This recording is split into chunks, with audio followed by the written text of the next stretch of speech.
Good day, everybody. It's Connor McIver with REMAX. I wanted to come and explain a few things about what's going on in the current real estate market, also to give you the real estate update for the 30th of July, 2009. So I'll cover that at the end. One of the things I want to talk about are a lot of phone calls that we receive here have to do with the listings that we have on the market. And a lot of the listings that we've been putting on as of late have been REO or foreclosure inventory homes. We happen to be blessed to be working with a couple of big banks, and they give us their assets to sell. So when you take that sort of a property and you put it out there in front of the masses, you start generating calls, otherwise known as leads. But a lot of the calls we get happen to be from people that have been working with an agent for quite a while, and they see this property, frustrated with maybe the relationship or the inability, so it appears, of their agent being able to find them a home, wanting to jump ship and going to the listing agent that has control of this particular asset or this particular home. A couple things wrong with that. First off, if an agent that you're calling is not asking the question, are you working with someone? That bothers me. Whenever people call, I'll find out, do you have an agent? And if you do, be loyal. I'll answer some questions, but a lot of the questions, because you might be under contract or you're actually working with somebody, I definitely leave it up to your agent to answer. But when it comes to foreclosures and finding listing agents, it's not always true that they're going to be able to help, because in order to help you, a couple things need to happen. I have a foreclosure asset the bank gave me to sell.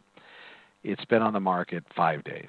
You contact me out of frustration because you've been working with your past agent for 6 months, and you form the conclusion that they are unable to help you with real estate, even though they've probably written countless offers. But again, that's your conclusion. So, because you've talked to other agents and they have told you on the telephone that if you use me, you'll be able to get the house because it's my listing. A couple things have to happen. Usually on every REO property or foreclosure, because of the lacking inventory, there are multiple offers. With the multiple offers, I get those. Those offers have to be submitted to the bank. So you call me. I say, okay, we'll set up a time to come in. Come into my office. If I reveal to you the bottom line or the highest offer I have, I'm breaking the rules, because now I just basically cut out these other 15 people that have written this offer, plus their 15 agents that have been working with these people for a long period of time. So I just did something that's unethical and can be argued that it's against the law. So that's number one. So first, that's my first sin. My second sin is I have to also hold back some of the other offers that were received.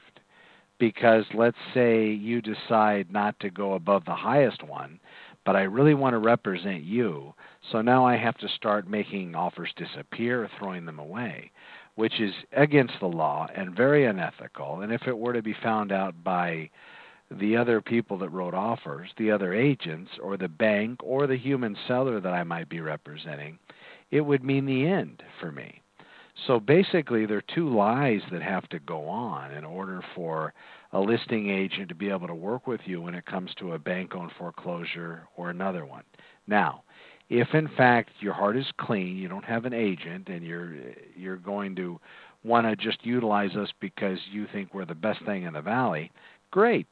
Come to us. But again, the only advantage I can offer you is protection against getting taken in real estate, the truth from beginning to the end, and the code that we stand by with our relational business model. That's what I have.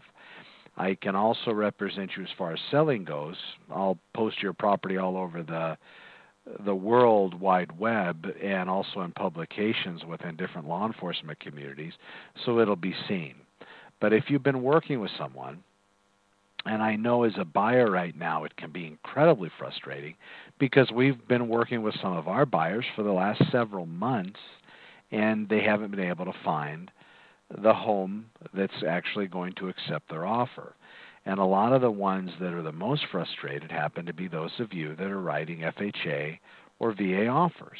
And the simple fact of the matter is with an FHA or a VA offer, the appraisal standard is that much higher.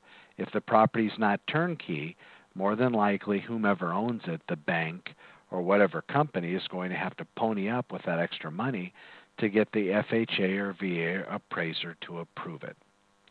There we are. That's a little bit about the current market. So be loyal, be strong, call your agent, ask them questions, find out what's going on, and never worry. I wanted to give you the real estate update here for the 30th of July 2009. The Santa Clarita Valley, I ran this through. We have Valencia, Stevenson Ranch, of course, Saugus, Canyon Country, Castaic, and Newhall. That's the hub of the Santa Clarita Valley. Then also included in that mix is Acton and Agua Dulce. So what I did is I put this together today. We had 12 new listings put on the market as of, excuse me, as of today. Out of the new listings, 4 of those were REOs, lender-owned properties. Sometimes those are miscategorized, so you'll see stuff that are actually hedge fund-owned and private corporation-owned, and also flippers included in that mix. So truly REOs, I haven't looked at each individual one, but more than likely not. Of the market, if you've been out there writing offers, you'll see short sales make up a big part of it. 5 went on active on the market yesterday. 694 active listings currently in those 8 different communities within the Santa Clarita Valley. Average days on market of most of those are 107, which, bet your dollars to donuts that most of that time has to do with negotiation of short sales and not actually REO inventory, because we'll look at some short sales that have been on the market 200 and 300 and 400 days. So that's going to definitely change that whole absorption rate deal. We have 17 brand new